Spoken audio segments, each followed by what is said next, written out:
देव भगवान महादेव शिव और जगत जननी मां जगदम्बा के चरणों में नमन करते हुए शिव शक्ति धाम डासना से मैं श्री पंचदश नाम जुगना अखाड़े का महामंडलेश्वर यति नरसिंहानंद गिरी अभी कल लाल किले पर धमाका हुआ, बम का धमाका, और पूरी सरकार बम के धमाके की असलियत को छिपाने में लग गई। बहुत बड़ी तादाद में हथियार पकड़े गए और विस्फोटक पकड़े गए। ये आतंकवाद की तैयारी नहीं थी, ये गृह युद्ध की तैयारी नहीं थी, ये हिंदुओं के नरसंहार की तैयारी थी। पूरे राष्ट्रीय राजधानी क्षेत्र को उड़ाने की तैयारी थी और ये तैयारी करने वाले को किसी तरह का कोई डर नहीं था, क्योंकि वो अच्छी तरह से जानते हैं कि मुसलमानों के बड़े बड़े उलेमा, बड़े बड़े मौलाना उनका केस लड़ेंगे। जेल में भी अगर गए, वैसे तो पकड़े नहीं जाएंगे, 2-4 लोग पकड़े जाते हैं, पूरी चेन कभी खोजी नहीं जाती। जो पकड़े भी जाएंगे वो राजाओं की तरह जेल में रहेंगे और राज करेंगे।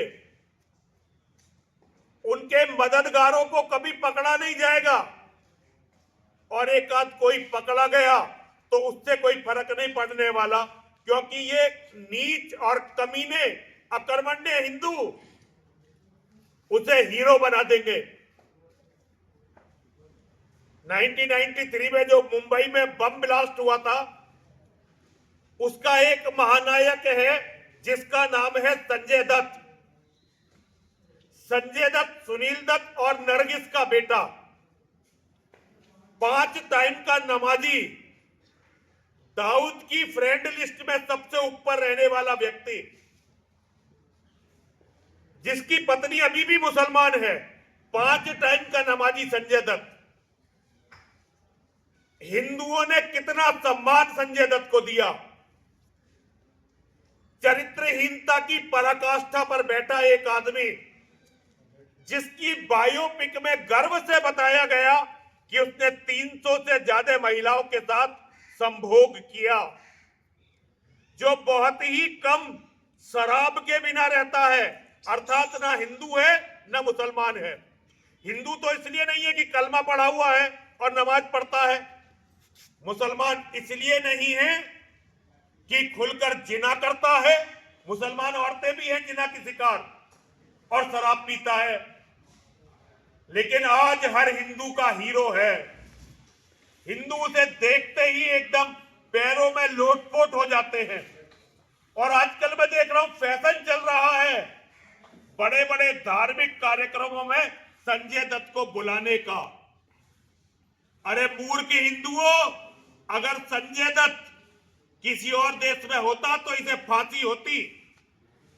अभी बीजेपी के सांसद बने राज्यसभा सदस्य उज्जवल निकम, जो इस पूरे मामले के सरकारी वकील थे, उनका स्टेटमेंट है कि अगर संजय दत्त चाहते तो ये बम विस्फोट नहीं होते, इतने लोग नहीं मरते। पूरे हथियारों की गाड़ी इसके घर में उतरी थी। ये तो इसके पिता सांसद थे, बड़े प्रभावशाली व्यक्ति थे, तो इस पर हल्के मुकदमे दर्ज हुए। जेल में भी ये राजाओं की तरह रहा, जितना जेल में रहा उससे ज्यादा पैरोल में रहा। खैर मैं उस सिस्टम को नहीं, लेकिन अपने आप को धर्माध्यक्ष कहने वाले लोग, अपने आप को धर्मगुरु कहने वाले लोग, जब संजय दत्त जैसे लोगों को साथ लेकर घूमते हैं तो पता चलता है कि धर्म के बारे में उनकी निष्ठा क्या है। मैं उन तथाकथित धर्म गुरुओं को बताना चाहता हूं, तुम अपने नेताओं के कहने से जो धर्म से गद्दारी कर रहे हो ना, धर्म तुम्हें कभी क्षमा नहीं करेगा। मेरी बात याद रखना, यहां भी कीड़े पड़कर मरोगे और ना कभी स्वर्ग मिलेगा ना मोक्ष मिलेगा, बल्कि तुम्हारी आत्माएं नरक के लिए तरस जाएंगी। तुम्हें तो नरक भी नसीब नहीं होना। और मूर्ख हिंदुओं, ऐसे लोगों को हीरो बनाने का तुम्हें दंड मिलेगा। जो औरंगजेब ने किया, जो अलाउद्दीन खिलजी ने किया, जो मोहम्मद बिन कासिम ने किया, जो महमूद गजनबी ने किया, जो मोहम्मद गौरी ने किया, एक बार फिर तुम्हारी बहन बेटियों के साथ होकर रहेगा। मुझे कोई दिक्कत नहीं है, मैं तो लड़ता लड़ता मर जाऊंगा, लेकिन तुम एक दिन अपने कर्मों को भुगतोगे। हर हर महादेव, हर हर महादेव, हर हर महादेव।